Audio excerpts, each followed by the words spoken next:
ရုံးပွဲလေးပွဲထိဆက်နေတဲ့တန့်စင်အစီအစဉ်လေးမစခင် channel လေးကို subscribe လုပ်ခဲ့ဖို့ချစ်ရတဲ့ပရိသတ်ကြီးကိုတောင်းဆိုပါတယ်တန့်စင်ဖြစ်သူကတော့နိုဝင်ဘာ9ရက်နေ့မှာလေထိုင်းဝါရင်ခုံပွန်ဟွမ်ကိုရှုံနေခဲ့ပြီးနောက်တန့်စင်ရဲ့နိုင်ပွဲမှတ်တမ်းဟာ၄ပွဲဆက်တိုက်အရှုံးမှပဲရှိနေတော့တယ်အရင်ကအနာဂတ်ကျေပွင့်လို့တင်စားခံရတဲ့ကောင်လေးတစ်ယောက်ဟာအခုတော့နိုင်ပွဲပျောက်ဆုံးနေတဲ့ fighter အဖြစ်ရပ်တည်နေရတယ်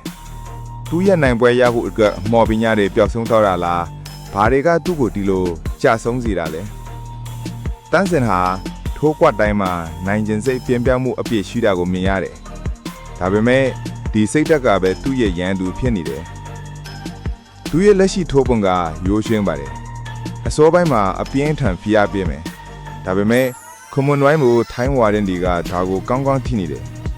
သူတို့ကအလင်းမလို့ဘူးကွန်မွန်ဝိုင်းဟာ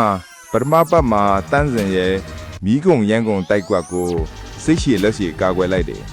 တန်းစင်ရဲ့ခွန်အားတဲ့ကုံခိုင်းတာကိုစောင့်ကြည့်နေတယ်လူငယ်အမတ်နဲ့အမြန်နှုံးကတစ်ခါတလေလုံလောက်မှုမရှိဘူးတန်းစင်မှာစွာအင်ကိုထိန်းချုပ်တဲ့ break ပျောက်ဆုံးနေတယ်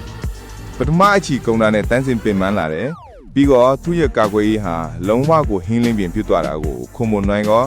တိကျပြတ်တန်းသွားအဆုံးသတ်သွားတယ်ရှုံးပွဲတိုင်း TKO KO နဲ့ဆိုတာကသူ့ရဲ့ခန္ဓာကိုယ်ခန္ဓာရည်ကိုအဓိကထားပြီးပြန်တိဆုပ်ရတော့မယ်ဆိုတာအသေးကြပဲဒါဆိုရင်ဒီနိုင်ပွဲပျောက်ဆုံးမှုကိုဘယ်လိုရက်တက်မလဲလဲကျနေတာကိုဘယ်အချိန်မှရပ်ပြီးပြန်ထမလဲပထမဆုံးစိတ်ပိုင်းဆိုင်ရာအနားယူဖို့လိုတယ်ဖိအားပေးပြီးဆက်တိုက်ထိုးနေတာကပိုပြီးစိတ်သက်ကြစေတယ်တန်းစင်အနေနဲ့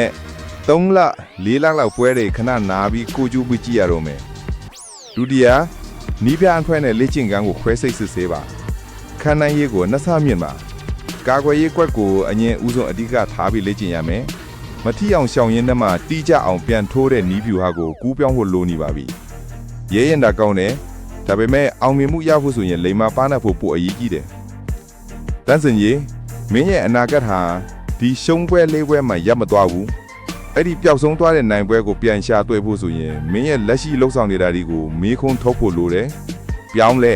ပြီးရင်မင်းရဲ့အကောင်းဆုံးပုံစံနဲ့ရင်ခွင်နဲ့ပြန်လာခဲ့